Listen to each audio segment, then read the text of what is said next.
O doutor, que tratava Pierre e o visitava todos os dias, apesar da maneira típica dos médicos que acham seu dever arvorar o ar de quem é precioso para a humanidade sofredora cada minuto do seu tempo, demorava-se horas a fio ao pé de Pierre, contando-lhe as suas histórias preferidas e as suas observações sobre os feitios dos doentes em geral e das senhoras em particular.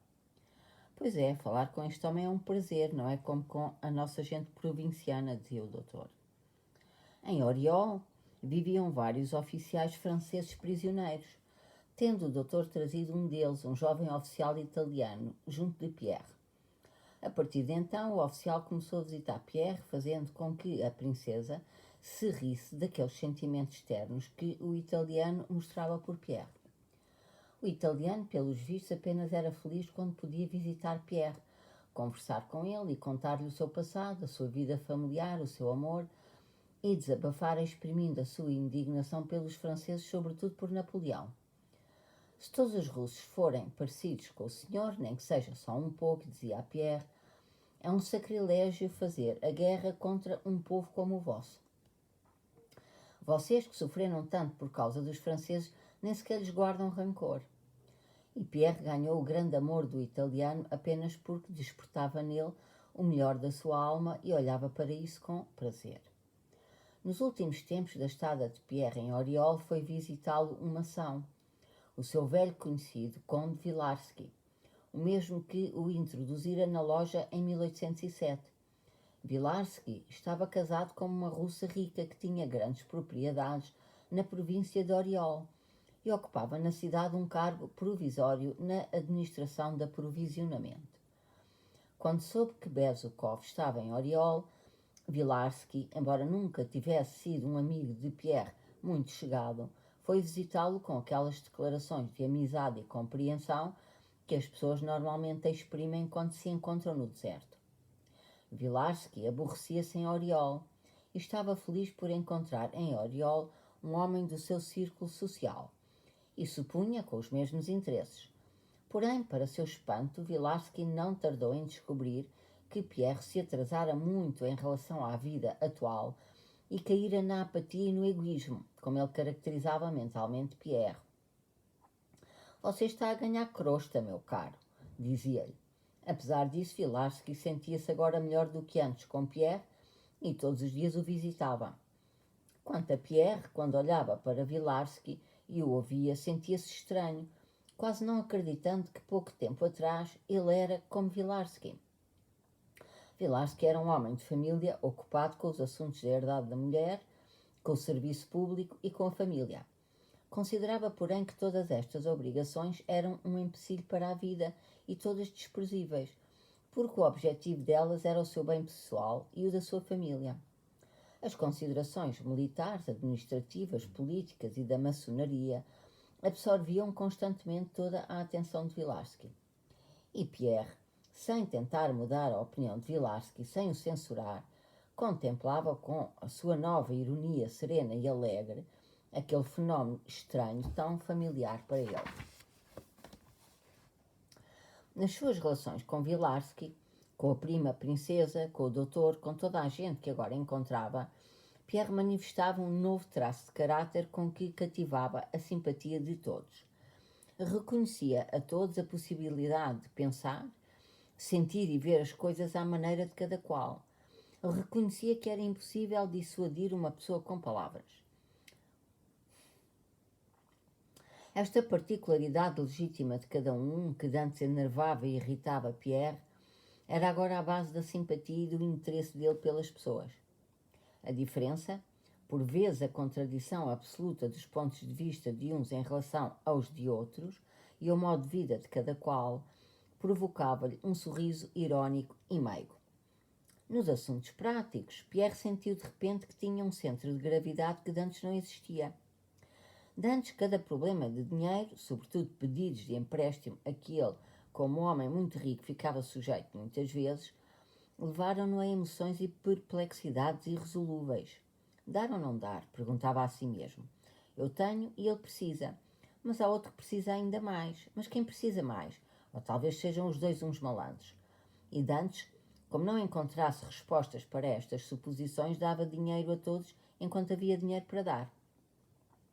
Caía na mesma perplexidade com cada questão relativa à sua fortuna, quando uma pessoa lhe dizia que devia proceder assim e outra assado.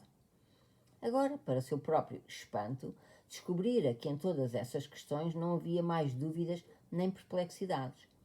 Foi como se instalasse na sua cabeça um juiz que, regendo-se por leis que ele próprio desconhecia, sabia decidir o que era preciso e o que não era preciso fazer. Tal como antes, os assuntos de dinheiro eram para eles indiferentes, mas agora sabia, sem dúvidas, o que devia e não devia fazer. A primeira ação deste novo juiz foi a de um pedido de um coronel francês prisioneiro que se apresentou em sua casa, se fartou de falar sobre as suas façanhas e, no fim, quase fez a Pierre a exigência de que este lhe desse 4.000 francos para mandar à mulher e aos filhos. Sem o mínimo esforço nem hesitação, Pierre recusou-lhe o pedido, espantando-se mais tarde com a facilidade com que decidira num caso que antes lhe pareceria irresolúvel. Ao mesmo tempo que recusava dar dinheiro ao coronel, Pierre decidiu que teria de recorrer a uma manha para, antes de partir de Oriol, obrigar o oficial italiano a aceitar dinheiro de que este, pelos vistos, necessitava. Uma prova mais para ele próprio quanto à maneira como se movimentava nos assuntos práticos foi a decisão que tomou sobre as dívidas da mulher e sobre a reconstrução ou o abandono das suas casas de Moscou e arredores. Visitou em Oriol o seu administrador-geral e Pierre fez com ele os cálculos da alteração dos seus rendimentos. O incêndio de Moscou custara a Pierre, pelas contas do administrador, cerca de 2 milhões de rublos. Em compensação, o administrador apresentou a Pierre um cálculo que mostrava que, apesar dessas perdas, os rendimentos dele não só não diminuíram, como aumentariam se recusasse a pagar as dívidas que a falecida condessa deixara. Pierre não era obrigado a pagá-las. E se não reconstruísse as casas de Moscou e arredores, que antes lhe custavam 80.000 rublos anuais, sem darem qualquer rendimento. Sim, isso é verdade, disse Pierre sorrindo com alegria. Não preciso disso para nada. Arruinado, fiquei muito mais rico. Porém, em janeiro, chegou de Moscovo Savelitch, que contou sobre a situação de Moscovo, sobre o orçamento que lhe fizera o arquiteto para a reconstrução das casas, falando disso como se fosse uma questão já resolvida. Ao mesmo tempo, Pierre recebeu uma carta do príncipe Vassili e outras de seus conhecidos de Petersburgo. Nas cartas falava-se das dívidas da mulher. Pierre decidiu então que o plano do seu administrador, de que tanto gostara, era incorreto e que tinha de ir a Petersburgo resolver os problemas da falecida mulher e depois fazer as obras em Moscou. Por que razão devia fazê-lo? Não sabia, mas não duvidava de que era uma decisão necessária. Os seus rendimentos, em consequência desta decisão, caíram 3/4, mas tinha de ser, sentia-o. Como Vilarsky e a Moscou combinaram ir juntos. Durante todo o seu tempo de convalescença em Oriol, Pierre viveu com um sentimento de alegria, liberdade, vida. E quando saiu para a viagem, para o ar livre, e viu centenas de rostos novos, este seu sentimento aumentou ainda mais. Toda a viagem se sentiu como um escolar em férias. Todas as caras, do cocheiro, do chefe da estação, dos mojicos no caminho ou na aldeia, tinham para ele um sentido novo. A presença e as observações de Vilarsky, que não parava de se queixar da pobreza, do atraso em relação à Europa, da ignorância da Rússia, apenas aumentavam a alegria de Pierre. Onde Vilarsky via a palidez da morte, Pierre via a extraordinária força da vida, uma força que no meio da neve, naquele espaço enorme, sustinha a vida de um povo inteiro, especial e uno. Não contradizia Vilarsky e, concordando aparentemente com ele, o assentimento fingido era o meio mais curto para contornar raciocínios que resultariam em nada, sorria alegremente ao ouvi-lo. 14. Da mesma maneira que é difícil explicar para quê e para onde se apressam as formigas à volta do seu formigueiro destruído, afastando-se umas dele com as suas cargas de ciscos, ovos e corpos mortos, que nojo, voltando-se outras ao formigueiro, esbarrando umas contra as outras, correndo umas atrás das outras, lutando, Assim se torna difícil explicar as causas que levavam os russos, depois da saída dos franceses, a amontoar-se no sítio que antes se chamava Moscovo. Porém, do mesmo modo que, olhando para as formigas em volta do formigueiro destruído, apesar da total ruína em que ficou o formigueiro, vemos pela persistência, pela energia e pela multidão infindável de insetos atarefados, que foi arrasado tudo menos aquela coisa indestrutível e imaterial que constitui toda a força do formigueiro.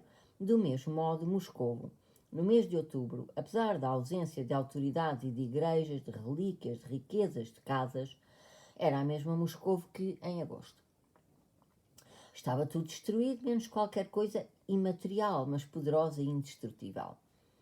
Os impulsos das pessoas que acorriam de todo o lado para Moscovo, depois de esta ficar limpa do inimigo, eram dos mais variados, pessoais, e nos primeiros tempos, na sua maioria, selvagens e animalescos. Só um impulso era comum a todos: correr para o sítio que antes se chamava Moscovo para ali fazer a sua vida. Transcorrida uma semana, havia já 15.000 habitantes em Moscovo. 2 semanas depois, já eram 25.000, e por aí fora. Com este crescimento constante, no princípio do outono de 1813, o número da população de 1812 já tinha sido ultrapassado. Os primeiros russos a entrarem em Moscou foram os cossacos do destacamento de Vitzingrod, os mujiques das aldeias vizinhas e os habitantes que tinham fugido e se tinham escondido nos arredores da cidade. Ao entrarem e vendo Moscou pilhada, os russos continuaram a pilhagem. Continuaram a obra dos franceses. As carroças dos mujiques entravam em Moscou para levarem para as aldeias tudo o que tinha... Que horror!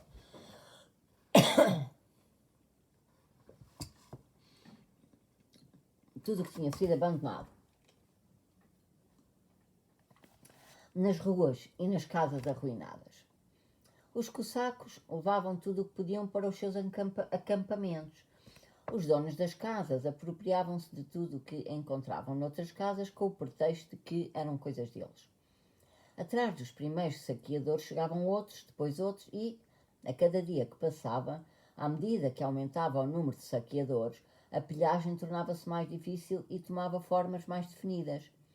Os franceses tinham encontrado Moscou vazia, mas com todas as formas da vida da cidade organicamente estruturadas, com várias atividades de comércio, de ofícios, de luxo, de administração estatal, de religião. Estas formas estavam inanimadas, mas ainda existiam. Havia zonas comerciais com lojas, vendas, armazéns, mercados, na sua maior parte com mercadorias para vender. Havia fábricas e oficinas de artesanato. Havia palácios, casas ricas, cheias de objetos de luxo. Havia hospitais, prisões, repartições administrativas, igrejas, catedrais. Quanto mais tempo os franceses iam ficando na cidade, mais se degradavam e desapareciam estas formas de vida urbana, até que por fim tudo se fundiu num campo único, amorfo e inanimado de pilhagem. A pilhagem, por parte dos franceses, quanto mais avançava, mais esgotava a riqueza de Moscou e a força dos saqueadores. A pilhagem por parte dos russos, coincidindo com a reocupação da capital pelos moscovitas, quanto mais avançava, mais participantes tinha e mais rapidamente restabelecia a riqueza de Moscou e a vida normal da cidade. Além dos saqueadores, afluía a Moscovo gente muito variada, atraída uns pela curiosidade, outros pela obrigação de serviço, proprietários das casas, clero, altos e baixos funcionários, comerciantes, artesãos, mujiques.